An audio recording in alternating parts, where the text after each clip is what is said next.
कक्षा 7 पाठ 9 स्वराज्य की नींव। बच्चों, स्वराज्य की नींव एक ऐतिहासिक एकांकी है जिसमें झांसी की रानी लक्ष्मीबाई के साहसी और वीरांगना होने की झलक मिलती है। इस एकांकी में हम देखते हैं कि किस प्रकार उसने झांसी को अंग्रेज़ों के अधिकार में जाने से बचाने के लिए अपने प्राणों की आहुति दे दी थी। आइए पाठ पढ़ते हैं और जान।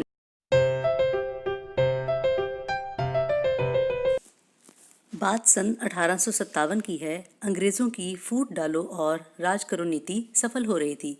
वे झांसी में भी अपना अधिकार जमाना चाहते थे। उन्होंने रानी लक्ष्मीबाई के गोद लिए हुए पुत्र को उत्तराधिकारी मानने से इनकार कर दिया। रानी अपने सभासदों से विचार विमर्श कर रही थी। इतने में जूही आती है और रानी से कहती है कि समाचार शुभ नहीं है। रानी कहती है, एक तो अंग्रेज़ और दूसरे स्वार्थी और गद्दार लोग, ऐसे में समाचार शुभ हो ही नहीं सकता। अंग्रेज़ों ने शेरनी के मुंह में हाथ डालने की कोशिश की है, उन्हें अंजाम भुगतना होगा। जूही कहती है कि अंग्रेज़ रानी को 5,000 रुपये पेंशन देंगे। रानी उन्हें दुत्कारती है और कहती है कि मेरे ही राज्य में, मेरे ही देश में मुझे पेंशन, मैं पेंशन नहीं लूँगी और ना ही अपनी झांसी उन्हें दूंगी। रघुनाथ कहते हैं कि आप धीरज से काम लें, अंग्रेज़ों के साथ देशद्रोही लोग मिले हुए हैं। रानी कहती है, हमें फिरंगियों से हार मानने की ज़रूरत नहीं है। वह जूही और मोतीबाई से कहती है कि वे गुप्तचर बनकर अंग्रेज़ों की हरकतों का पता लगाएं और पूरी खबर मेरे तक लेकर आएं।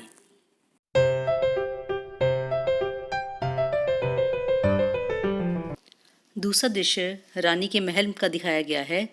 मोतीबाई और जूही खबर लाती हैं कि अंग्रेज़ प्रजा पर अत्याचार कर रहे हैं। रानी बहुत दुखी होती है। वो कहती, मेरी प्रजा पर अत्याचार? वह उनसे कहती है कि प्रजा में जाकर जोश भरो और अंग्रेज़ों के खिलाफ उन्हें उठने दो। जूही कहती है कि सब स्त्रियां दुर्गा अवतार हैं, वह अंग्रेज़ों को मुंह तोड़ जवाब देंगी।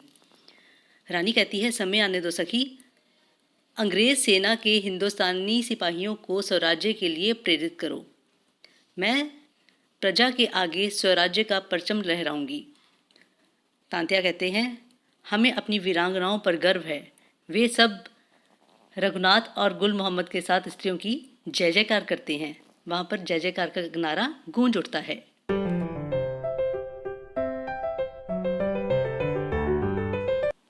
मेरठ और दिल्ली में क्रांति हो गई। बहादुर शाह जफर सम्राट बन गए। विद्रोही सैनिक किले में प्रवेश कर गए। अब जो स्थान है वह है रानी का महल। गुल मोहम्मद रानी व तांत्या को बताते हैं कि विद्रोही सैनिक किले में प्रवेश कर गए हैं। उन्होंने अंग्रेज़ों पर धावा बोल दिया है। अंग्रेज़ अपने बाल बच्चों के लिए पनाह मांग रहे हैं। रानी कहती है, स्त्रियों और बच्चों पर हमला यह तो बुरा हुआ, हम उन्हें पनाह देंगे। रघुनाथ हैरानी से पूछते हैं, दुश्मन के बच्चों को पनाह? तो रानी कहती है, हमारा युद्ध अंग्रेज़ों से है, उनके बच्चों और स्त्रियों से नहीं। शरणागत की रक्षा तो हमारी संस्कृति है। वहाँ पर भयंकर युद्ध होता है। अंग्रेज़ हार जाते हैं। रानी विद्रोहियों को शांत करके लौटा देती है, लेकिन गद्दार और अंग्रेज़ मिलकर फिर से उन पर हमला कर देते हैं। रानी अपनी सेना को तैयार करती है। वह कहती है कि अगर मैं युद्ध में काम आऊं तो अंग्रेज़ों के अपवित्र हाथ मेरे शरीर को ना छू सके। सैनिक कहते हैं, हम आपका बाल भी बांका नहीं होने देंगे। रघुनाथ कहते हैं कि लेकिन किले से बाहर निकलना मुश्किल है। तो झलकारी कहती है कि मैं रानी का वेश बनाकर अंग्रेज़ों को भटकाती हूँ और स्वराज्य के लिए भेंट चढ़कर धन्य होने के लिए भी तैयार हूँ। रानी कहती है, झलकारी, ईश्वर तुम्हारी सदैव रक्षा करे। रानी अपनी सेना को संबोधित करती है, मेरे वीरों, देश के लिए झलकारी व अन्य बहादुर शहीद हो गए। फिरंगी मेरे शेरों से भयभीत हैं। हाँ, ध्यान रहे, अंग्रेज़ मेरी देह ना छू पाएं। रानी और उसकी सेना अंग्रेज़ों पर आक्रमण कर देते हैं। रानी रणचंडी बन जाती है। तलवारों से वार होते हैं। तभी एक अंग्रेज़ रानी के संगीन घोंप देता है। रानी घाव की परवाह नहीं करती। वह अपने वीरों से लड़ने के लिए कहती है। रघुनाथ कहते हैं, कुछ ही सैनिक बचे हैं, कोई गोरा बचने ना पाए।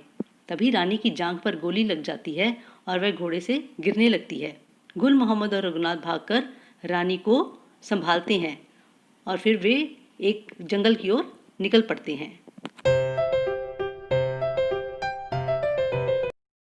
रघुनाथ और गुल मोहम्मद रानी को लेकर एक सन्यासी के आश्रम में पहुंचते हैं। सन्यासी के पूछने पर वे बताते हैं कि उनकी रानी घायल है। सन्यासी पास आकर लक्ष्मीबाई को देखकर बोलते हैं, साक्षात देवी के दर्शन हो गए।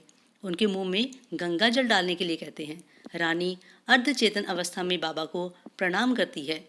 बाबा उन्हें स्वराज्य की देवी कहकर संबोधित करते हैं। वे कहते हैं, तुम्हारा बलिदान ही स्वराज्य का नींव पत्थर होगा। तभी अंधेरा होने लगता है। सभी सैनिक घबरा जाते हैं। बाबा सबको उम्मीद बंधाते हैं कि प्रातः की किरण के साथ क्रांति रूपी सूर्य उदय होगा, स्वतंत्रता का प्रकाश लेकर। प्रकाश अनंत है, स्वराज्य चमचमाएगा। वीर वीरांगनाओं की शहादत बेकार नहीं जाएगी, हम सब स्वराज्य प्राप्त करके रहेंगे।